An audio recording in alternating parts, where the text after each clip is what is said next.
Hello everyone, my name is Ehab Saif and this is the weekly knowledge sharing session. Our guest today is Mr. Yousef Arafat. Hi Yousef, how are you?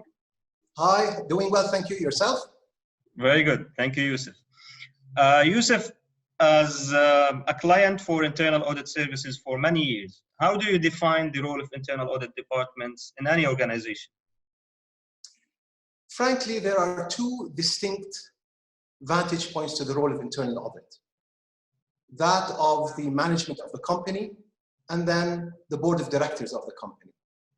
As for the management, it in effect supplements the role of department managers and the general manager in identifying risks, ensuring that the staff are adhering to policies and procedures, identifying gaps in new processes that might arise in response to the management needing to react to market changes, all with a fresh pair of eyes where internal auditors really bring to the table their collective experience in previous audits in other industries and companies.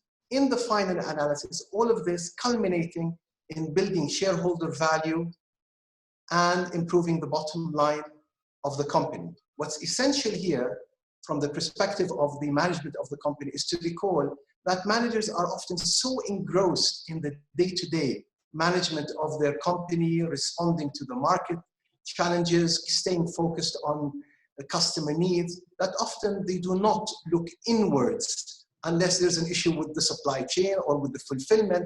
It's not a conscious effort. Their natural knack and inkling is to go after external considerations. So this is really where the role of internal audit comes in and helps the management of the company to identify where there may be some slippages that occur as the staff and as the company scurry around to meet ever-changing market needs. Now, from the second perspective, that of the board of directors, that's frankly quite different. Board members typically view the internal audit as a safety mechanism.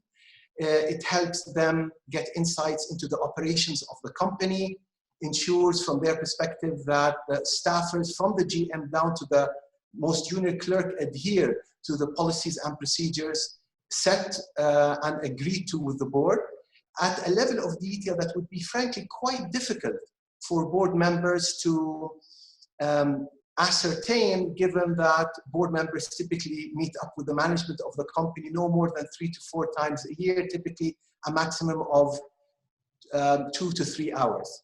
As well, I often found that board members look to internal auditors to validate and corroborate different business matrices that the management of the company typically share with them.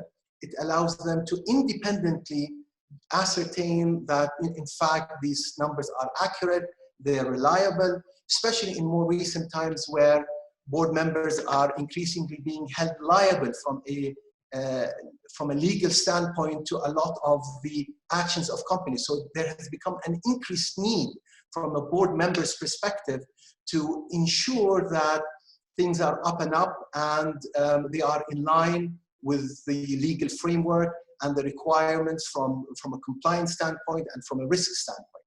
And let's talk about the key challenges maybe that you faced in dealing with internal audit departments.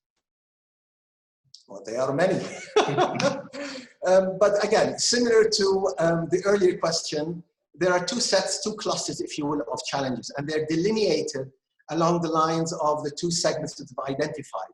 The company management, once again, the board. From the company management's perspective, frankly, historically, this has been a very acrimonious relationship, one that has often been at odds.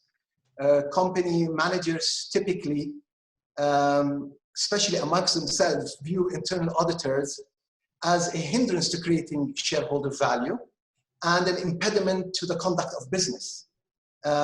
Because frankly, managers have to be very responsive, have to be very agile, and quite aggressive in the way they conduct business. And let me, in fact, during the COVID-19 pandemic period is a classic example of where we've really faced challenges as company managements with internal auditors.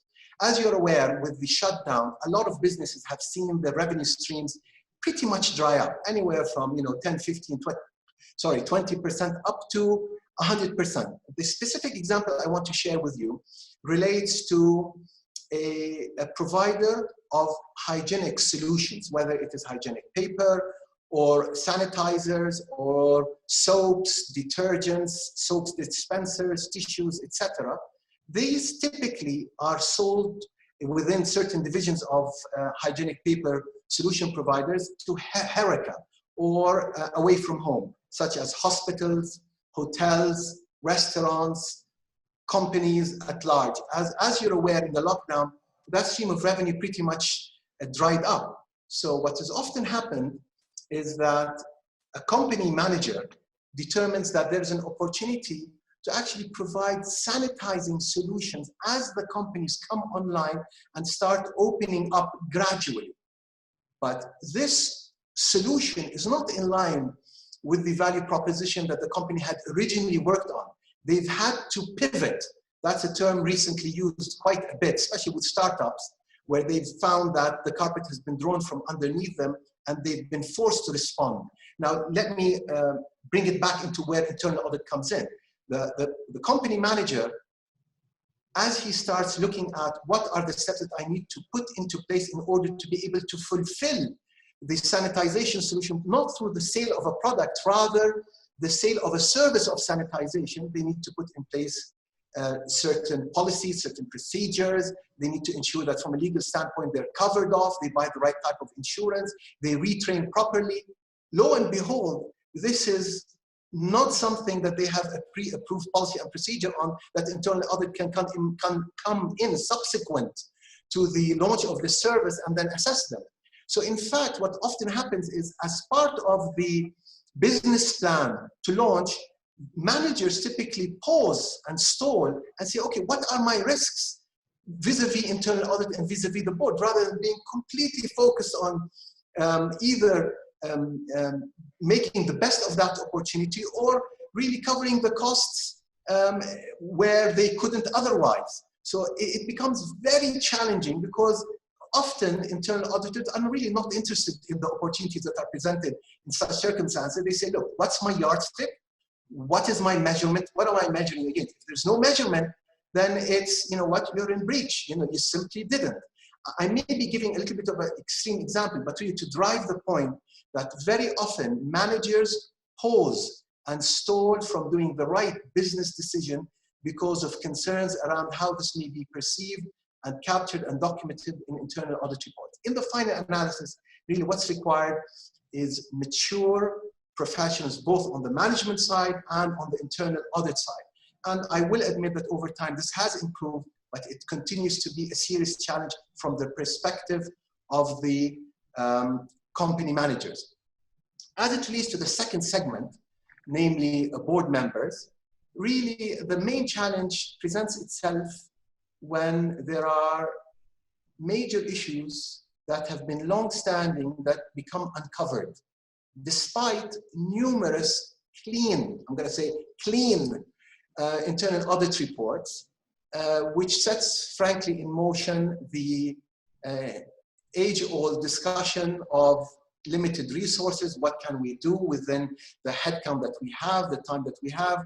The classic comeback from internal audit is, look, we were never intended to do an audit of all the transactions, rather a sample.